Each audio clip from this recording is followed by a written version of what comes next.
Dan jangan lupa untuk subscribe YouTube channel Metro TV News dan juga nyalakan notifikasinya. Pemirsa, Forkopimda Jatim hari ini menggelar deklarasi pilkada damai dan sehat. Sementara itu, salah satu pengamat politik di Surabaya menyarankan agar waktu pelaksanaan pencoblosan diperpanjang 1 hari. Kita segera bergabung dengan Reno Reksa di Surabaya, Jawa Timur untuk informasi selengkapnya. Selamat sore, Reno. Poin-poin apa saja yang tersampaikan dalam deklarasi pilkada damai dan sehat tadi siang? Naila dan pemirsa, sedikitnya tadi ada 5 poin yang kami tangkap dari gelaran deklarasi damai, demokratis, dan sehat pada momen pilkada di Jawa Timur tahun 2020.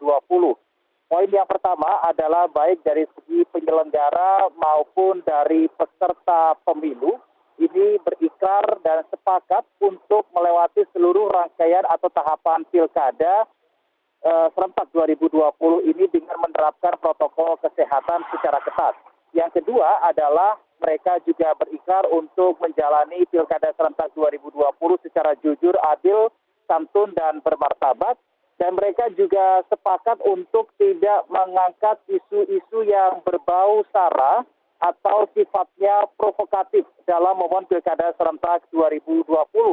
Kemudian poin yang keempat adalah mereka juga siap untuk bersinergi total dengan kawan-kawan TNI dan Polri. Dan poin kelima ini menjadi rangkuman dari poin 1, 2, 3, dan 4, yaitu baik peserta maupun penyelenggara pemilu berikrar untuk siap menciptakan suasana yang kondusif dalam gelaran pilkada serentak 2020. Dan perlu kami informasikan juga tadi dalam deklarasi damai, demokratis, dan sehat yang digelar di salah satu hotel di kawasan Surabaya Pusat, baik dari peserta maupun penyelenggara juga hadir dari perwakilan partai politik, kemudian KPU Jatim, Bawaslu Jatim, kemudian tadi juga ada Sekda Prof Jatim, Kapolda Jawa Timur, dan Kasdam 5 Brawijaya.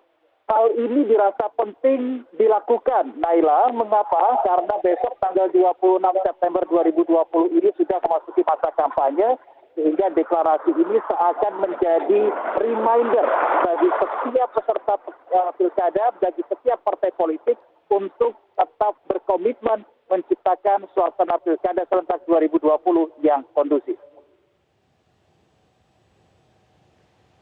Ya, Reno, lalu bagaimana pandangan pengamat politik mengenai Pilkada Serentak 2020 yang digelar di tengah pandemi COVID-19? Ada 2 hal yang kemudian disoroti oleh pengamat politik Profesor Kacung Marijan yang kami wawancara tadi usai deklarasi selesai. Dan menurutnya ada 2 hal. Yang pertama, kehadiran PKPU nomor 13 tahun 2020 ini memang sudah baik untuk betul-betul mengatur supaya gelaran Pilkada Serentak 2020 tetap berada dalam koridor protokol kesehatan. Karena pilkada kali ini berbeda dengan pilkada tahun 2018, tahun 2015, karena memang di tahun 2020 pilkada serentak digelar di tengah pandemi COVID-19. Implementasi, satu kata, implementasi yang ditekankan oleh Profesor Kacung Marijan dari setiap regulasi menjadi sorotan dan menjadi hal yang wajib dilakukan oleh setiap peserta pemilu maupun juga oleh partai politik.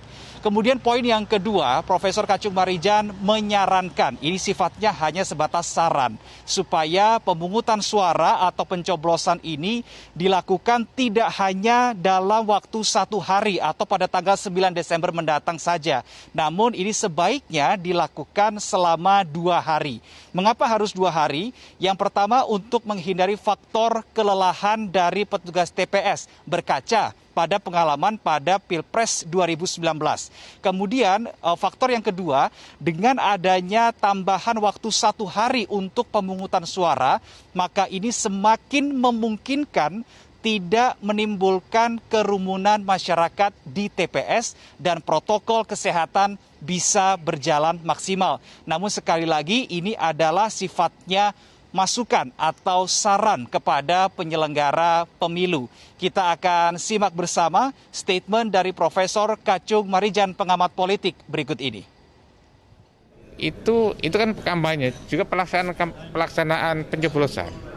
Kalau menurut saya bukan hal yang salah kalau diatakan misalkan itu diperpanjang. Jadi 2 hari. Kenapa 2 hari? Satu misalkan hari pertama itu misalnya sekian orang. Kemudian hari kedua sekian orang untuk membatasi jumlah para pemilih yang bersamaan. Naila, sementara demikian informasi yang dapat kami sampaikan langsung dari Surabaya, Jawa Timur. Kembali ke Anda. Reno Reksa melaporkan langsung dari Surabaya, Jawa Timur. Terima kasih atas informasinya.